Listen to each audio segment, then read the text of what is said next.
working for yourself is the way to go.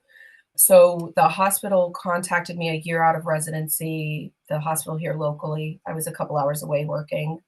And they said, "We want you to start up a pediatric practice." I said, "Oh, I'm just fresh out of residency, but sure, let's go for it."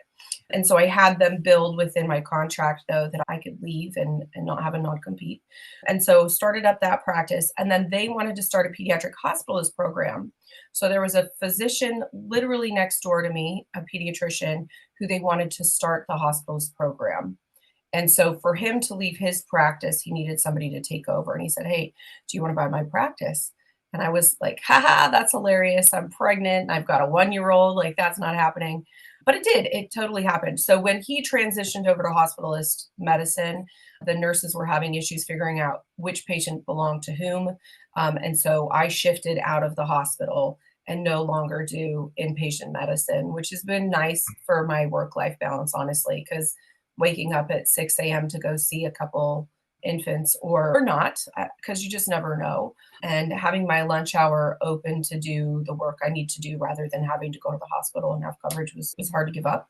But it was a good shift for me and has been since. So my patients are cared for by the pediatric hospitalists at our local hospital. But word on the street, especially on Soapboom, is that practices have no value once the physician is gone. So why would you buy a practice? Oh, so great I think that's a question. big misnomer personally, because I already did it twice and it is a Uh, good idea. I didn't pay a ton of I didn't pay a ton of money for my practice. I have friends in Florida who people are valuing their practices at millions of dollars. And so my friends are like, "Gosh, how did you buy the practice?" I'm like, "Sure as heck didn't pay millions of dollars for it. We got a fair market value for the actual stuff in the office and the vaccines that I bought from the prior physician. And I paid some in good faith money for his reputation, and he was wonderful, by the way. People talk about terrible stories about buying practices and loose ends and yucky things, and the person I bought my practice from was absolutely great. And I paid him as a consultant, I think, for the first 6 months because I was terrified and I thought, "Oh my gosh, what if I can't pay my bills?" Because there's physicians in town that skip out on paying their staff and paying their rent, and I just thought, "Oh, I can't be that person." And I every nickel I paid for my practice was worth it. Yes, I agree.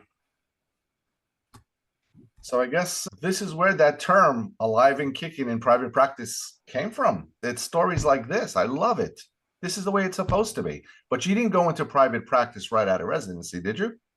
No, I the closest I could get to home was about 2 hours north of where I am now, Right. and I signed on with a Mhm. hospital-owned clinic, and the it was okay, and then I got poached from my local hospital to start a hospital-based clinic, and that was not great, and Yeah. so when this other physician asked me to buy his practice, it was great. It worked out It great was a for us. great fit.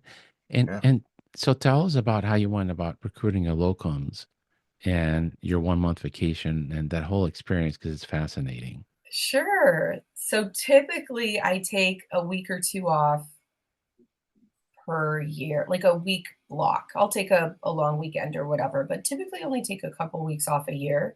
And that had been working well for us. But my husband had this dream to motor home to parks in the Southwest US, and you just can't do that in a week for sure. And we started looking into options for me to be gone a month. And it was terrifying because, like I said, my practice are my friends and my family, and to leave them with a stranger would be scary.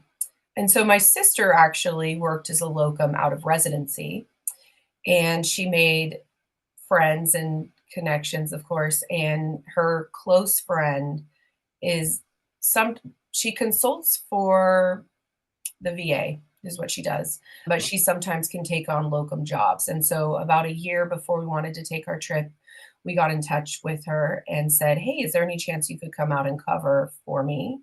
And she took a look at her schedule, and we had a few conversations to make sure that we both shared the same outlook and that our culture of medicine would work well together.